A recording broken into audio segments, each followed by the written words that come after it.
Atas hal itu, Kaisar Konstantinus mengirim utusan ke istana Mehmed untuk memprotes pembangunan ini, tetapi segera diusir oleh Mehmed.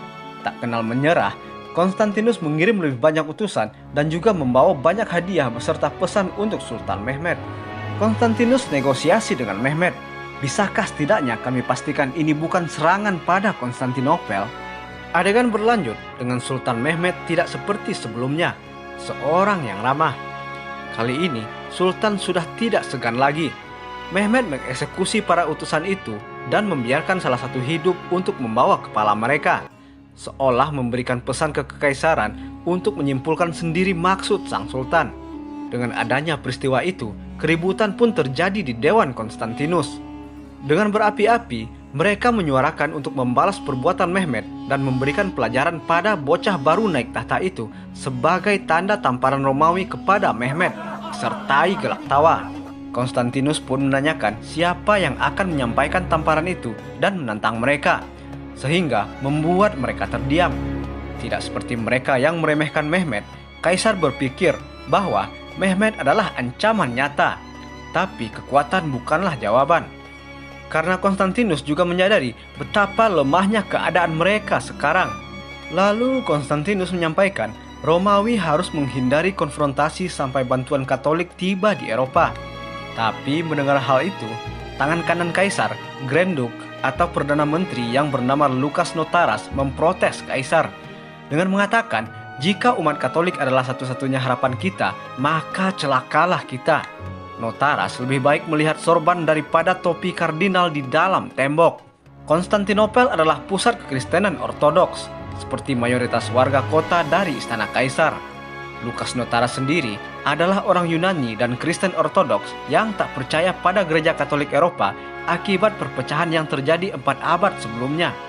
Sebagai informasi, pada Perang Salib keempat sekitar 4 abad sebelumnya, bukanlah Muslim yang menghancurkan mereka, tetapi justru tentara salib mereka sendirilah yang merampok, merampas, membantai saudara mereka sendiri di Konstantinopel karena tergiur oleh kemewahan Konstantinopel. Tapi menghadapi ancaman Ottoman, kota Konstantinopel sangat membutuhkan tentara dan kapal dari Sri Paus. Lalu, keributan pun pecah oleh kedua kubu yang setuju dengan Kaisar maupun Notaras. Kaisar mencoba menenangkan mereka dengan mengatakan kita semua saudara di mata Tuhan dan mengatakan bahwa saat ini telah ada utusan yang dikirim ke Vatikan serta ke semua istana Eropa untuk mengamankan barisan pertahanan mereka. Selain itu, sudah ada pasukan bayaran Genova yang menuju ke kota ini. Atas keputusan itu, pujian untuk sang Kaisar dilontarkan. Tapi untuk Notaras yang merupakan orang terkaya dan merupakan saudagar di Konstantinopel sendiri, kecewa dan berpikiran lain. Selain karena alasan pertama tadi, karena kepentingan bisnis dari mulai Anatolia hingga Italia. Tidak ada kerugian lebih besar dalam perang melawan Ottoman selain diri Notaras. Sehingga Notaras pun memerintahkan untuk mengirimkan berita ini kepada orang Ottoman yang dikenalnya. Adegan berlanjut ke seorang pria berjubah masuk ke sebuah bar menemui Notaras. Ternyata orang itu adalah Halil Pasha yang bermuka masam dan mengatakan bahwa sultan muda yang memiliki sifat angkuh dan ambisius tidak akan terpengaruh untuk mengakhiri perang. Notaras sendiri berusaha membujuk Halil Pasha dengan mengatakan bahwa perang ini buruk untuk semuanya. Selain untuk Notaras, itu juga buruk untuk kepentingan Halil Pasha di ibu kota. Sebagai seorang pedagang, Lukas Notaras yang merupakan orang terkaya di negeri Balkan mencoba berada di semua pihak demi keuntungannya sendiri.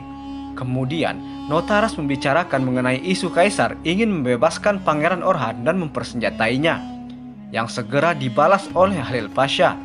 Apakah maksudnya adalah dengan meminum wain anggur? Membuat mereka berdua tertawa. Karena sebagaimana diketahui, pangeran itu tidak dikenal dengan ketangkasannya, melainkan oleh tabiat buruk dirinya. Notaras bersikeras meminta Halil Pasha untuk membujuk Sultan untuk berdamai dengan kekaisaran, bahwa Notaras pun bisa meyakinkan Kaisar untuk bersepakat untuk menghindari perang dengan perjanjian yang menguntungkan kedua belah pihak. Mendengar akan hal itu, Halil Pasha berdiri dan kembali memberitahu bahwa Sultan tetap bersikeras ingin merebut kota Konstantinopel. Lalu Notaras pun mengancam bahwa dirinya tak suka jika memikirkan Halil Pasha sekarat di sisi Sultan dalam perang yang dapat dihindari dengan mudah. Tapi Halil Pasha kemudian justru membalas Notaras. Jika pihak Kaisar yang kalah, dia akan berada di barisan depan dalam pemenggalan Lukas Notaras, teman lamanya. Kemudian Halil Pasha pun pergi, dan tanpa mereka sadari, seseorang tengah mengintai pertemuan Notaras dan Halil Pasha. Ternyata itu adalah mata-mata Sultan. Dapat informasi dari mata-matanya, Sultan marah besar tetapi segera disuruh bersabar oleh ibu tirinya serta dinasehati agar tetap menjaga Halil Pasha agar selalu berada di sisinya karena pengaruh Halil Pasha ini begitu besar. Karena bagaimanapun juga, Mehmed adalah sultan muda yang relatif belum teruji. Baru naik tahta lalu langsung memecat dan mengeksekusi orang, itu takkan memberikan banyak kawan meski dalam beberapa hal itu adalah taktis. Tapi dalam hal ini, keputusan tersebut Mehmed justru akan menjadi bumerang bagi Mehmed. Sang ibu menambahkan dengan menasihati Mehmed agar menggunakan strategi dengan mengandalkan kecerobohan Halil Pasha sendiri demi keuntungannya. Kemudian di tengah malam, Zakanos Pasha beserta dua pengawalnya menggedor pintu milik Halil Pasha.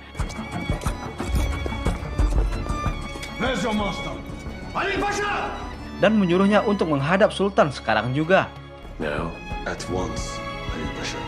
Dengan buru-buru, Halil Pasha berpakaian serta mengambil sekantong emas, dia menghadap Sultan. Berkeringat dingin, Halil Pasha berlutut dan menyodorkan sekantong emas meminta izin untuk bicara. Mehmed pun mengambil kantong itu, lalu menanyakan untuk apa itu. Kemudian, Halil Pasha segera menjelaskan bahwa itu merupakan tradisi apabila seseorang dipanggil tengah malam oleh Sultan seperti ini. Mehmed pun mengembalikan emas itu. Sultan mengatakan tidak membutuhkan emas tapi telinga Halil. Dan sang Sultan kemudian mengatakan bahwa dia baru saja terbangun dari mimpi. Dan sebuah mimpi di mana dia melihat ayahnya, para leluhurnya, Haussmann yang menunjukkan jalan ke depan. Yaitu jalan yang membawa ke Konstantinopel dengan gerbang-gerbang kota yang bergerak lalu membuka.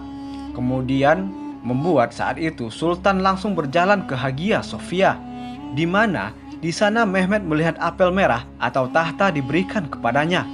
Sultan menambahkan bahwa Allah Subhanahu wa Ta'ala telah mengirimkan penglihatan kepadanya, yaitu memerintahkan Sultan untuk merebut Konstantinopel. Sehingga Mehmed tidak memiliki pilihan selain menuruti kehendak Allah Subhanahu wa Ta'ala. Mehmed juga menambahkan bahwa dalam mimpinya itu Halil Pasha yang juga merupakan seorang guru yang berbakti, pelayanannya yang setia, serta komandan pasukannya yang menakutkan dan sepenuhnya berkomitmen pada takdir mereka, juga berada di sisi Sultan saat penaklukan itu. Dan pada akhirnya, nampaklah kata-kata Mehmed itu begitu merasuk ke jiwa Halil Pasha. I am of those things. Dan mulai saat itu, Halil Pasha mendukung penuh rencana sang Sultan. Dengan ini, Mehmed memainkan posisinya dengan sangat bijak. Dia bisa memenangkan Pasha juga bisa memanfaatkannya. Karena sebagai Wazir Agung, Candarli Halil Pasha adalah orang terkuat kedua di Kekaisaran Ottoman. Sehingga Sultan muda harus mendapatkan dukungan penuh darinya untuk menyerang Konstantinopel. Setelah peristiwa malam itu, maka tidak ada lagi penghalang Sultan untuk menyalakan api peperangan. Tungku-tungku dinyalakan, dan semua persiapan perang pun dilakukan. Dalam 6 bulan, Mehmed dapat mengumpulkan pasukan sebanyak 80.000 orang dan siap maju ke Konstantinopel. Tidak perlu menunggu lama, pasukan Mehmed segera merebut dan menghancurkan sisa-sisa pos pasukan Romawi dari wilayah di sekitar Konstantinopel, sehingga makin mengasingkan keberadaan Konstantinopel itu sendiri, bahkan sebelum peperangan yang sebenarnya dimulai. Untuk peperangan ini, tambahan terbesar mesin perang Ottoman belum tiba. Lalu dipanggillah ke istana menghadap Sultan, Orban dan anaknya Yakob yang merupakan pembuat meriam dari Hungaria yang bernama Kristen. Orban memberikan gambaran mengenai cetak biru sebuah meriam raksasa yang dinamai Basilika, yang menurut dirinya dapat meruntuhkan tembok Theodosian Konstantinopel yang konon tidak bisa tertembus.